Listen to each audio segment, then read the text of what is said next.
Back-to-back hosting scene para sa Pilipinas dahil katatapos pa lamang ng mainit na tunggalian sa Volleyball Men's World Championship. Pilipinas muli ang magiging host country ng Women's League sa 2028. May balitang sports si Kyle Basa. The Women's World Championship 2025 will be in Philippines!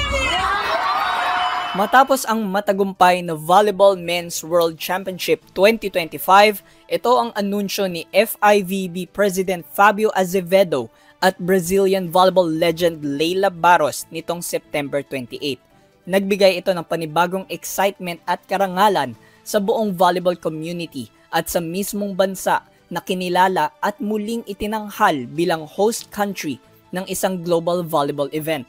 Naging posible ito kasunod na rin ng mga papuri ng mga international team players na mas pinagtibay ng magandang review o experience mula kay FIVB Executive Vice President Hugh Graham patungkol sa kung gaano kaganda ang preparasyon ng organisasyon sa ginanap na Men's World Championship dito sa Pilipinas.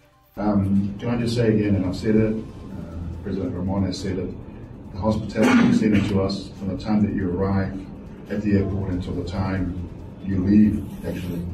The hospitality is I just can't say enough of what you make us feel so welcome. And it's not just from me. Ask the teams, ask the athletes, they will convey the same. Kinoronahan muli ang Italy bilang back-to-back champions sa kompetisyon matapos ang matinding tapatan kontra Bulgaria.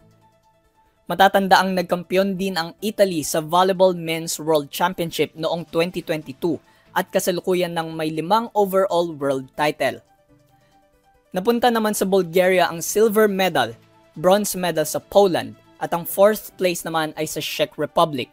Ngayon ang Alas Pilipinas Women's naman ang pagtutuunan natin ng pansin sa gaganapin na kompetisyon at mayroon pa silang 4 na taon upang paghandaan ang matinding bakbakan at irepresenta ang Pilipinas sa home territory.